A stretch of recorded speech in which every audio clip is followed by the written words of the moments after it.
Los ángeles están ahora sujetando los vientos de la lucha para que no soplen hasta que el mundo sea advertido de su cercana condenación.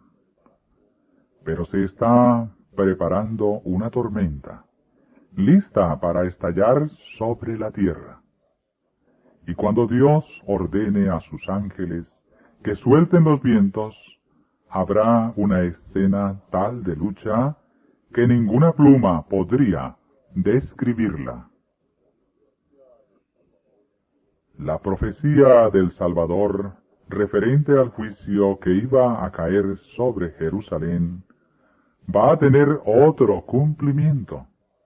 Y la terrible desolación del primero no fue más que un pálido reflejo de lo que será el segundo. En lo que acaeció a la ciudad escogida, podemos ver anunciada la condenación de un mundo que rechazó la misericordia de Dios y pisoteó su ley. Terribles conmociones vendrán sobre la tierra, y los palacios señoriales, levantados a gran costo, se convertirán ciertamente en montones de ruinas, de manera que todos deben ser amonestados acerca de la inminencia de estas calamidades. He visto las más costosas estructuras de edificios construidos supuestamente a prueba de fuego, pero así como Sodoma pereció en las llamas de la venganza divina, así estas orgullosas estructuras se convertirán en ceniza. Los deleitables monumentos de la grandeza de los hombres se harán polvo aún antes que venga la última gran destrucción sobre el mundo. 25 cosas escalofriantes de la Santa Inquisición. La Inquisición o Santa Inquisición, que en España realizó sus procesos principalmente a través del llamado Tribunal del Santo Oficio, fue un conjunto de instituciones de la Iglesia Católica que se dedicó a perseguir y suprimir la herejía, entendida como cualquier creencia religiosa contraria al cristianismo. Surgió durante la Edad Media y a menudo eran castigos escalofriantes que no se permitiría en nuestros días. Aunque formalmente estuvo circunscrita a la Iglesia Católica, también hubo procesos inquisitoriales en la Iglesia Protestante, la Iglesia de Inglaterra e incluso la Iglesia Ortodoxa. La Inquisición cometió innumerables crímenes en Europa y América y pasó a ser sinónimo de crueldad e intolerancia religiosa, aunque está llena de mitos y generalizaciones, algunos contrarios a la verdad histórica. Han sido las palabras del Papa después de casi una semana de viaje penitencial, como él mismo describió, a Canadá. Allí ha pedido perdón en nombre de la Iglesia por los abusos y malos tratos a niños indígenas en internados católicos desde finales del siglo XIX hasta la década de los 70. Es vero, sí, es un genocidio, sí. Es un genocidio, ha dicho el pontífice, refiriéndose a la anulación de la cultura del pueblo indígena, sus tradiciones y, en definitiva, de toda una raza. Comienza ahora una nueva etapa de papado, dice Francisco, más tranquila y en busca de la reconciliación de la Iglesia con víctimas del pasado. A la venida de Cristo, los impíos serán borrados de la superficie de la tierra, consumidos por el espíritu de su boca y destruidos por el resplandor de su gloria. Cristo lleva a su pueblo a la ciudad de Dios, y la tierra queda privada de sus habitantes. Para el pecado, donde quiera que se le encuentre, nuestro Dios es fuego consumidor.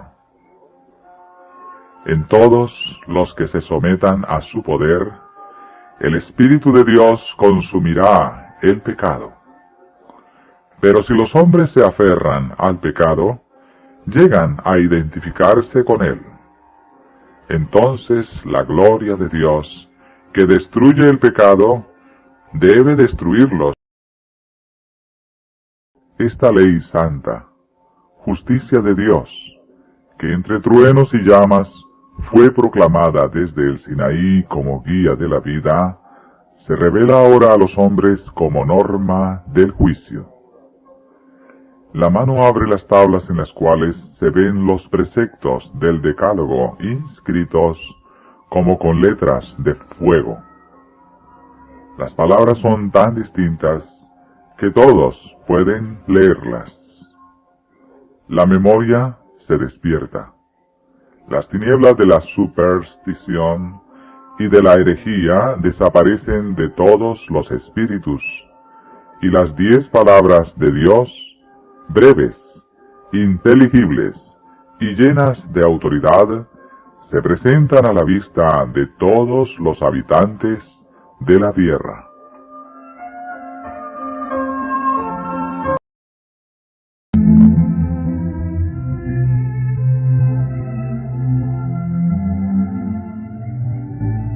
Durante los 1000 años que transcurrirán entre la primera resurrección y la segunda, se verificará el juicio de los impíos. El apóstol Pablo señala este juicio como un acontecimiento que sigue al segundo advenimiento. No juzguéis nada antes de tiempo, hasta que venga el Señor, el cual sacará a luz las obras encubiertas de las tinieblas, y pondrá de manifiesto los propósitos de los corazones. Daniel declara que cuando vino al anciano de días, se dio el juicio a los santos del Altísimo. En ese entonces reinarán los justos como reyes y sacerdotes de Dios. San Juan dice en el Apocalipsis: vi tronos, y se sentaron sobre ellos, y les fue dado juicio. Serán sacerdotes de Dios y de Cristo, y reinarán con él 1000 años. Entonces será cuando, como está predicho por San Pablo, los santos han de juzgar al mundo. Junto con Cristo juzgan a los impíos. Comparando sus actos con el libro de la ley, la Biblia, y fallando cada caso en conformidad con los actos que cometieron por medio de su cuerpo. Entonces lo que los malos tienen que sufrir es medido según sus obras, y queda anotado frente a sus nombres en el libro de la muerte.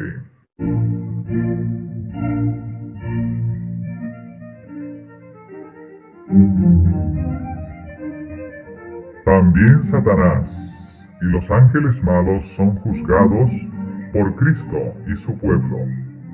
San Pablo dice: ¿no sabéis que hemos de juzgar a los ángeles?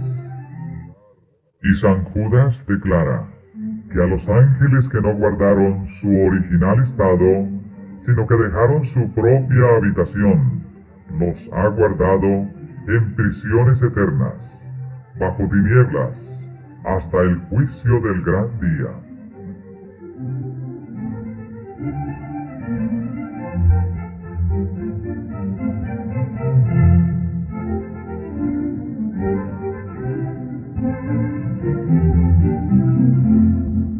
Al fin de los 1000 años vendrá la segunda resurrección.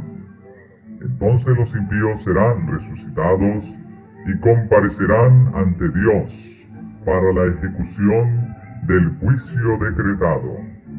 Así el escritor del Apocalipsis, después de haber descrito la resurrección de los justos, dice: los otros muertos no tornaron a vivir hasta que sean cumplidos 1000 años. E Isaías declara, con respecto a los impíos: serán juntados, como se juntan los presos en el calabozo, y estarán encerrados en la cárcel.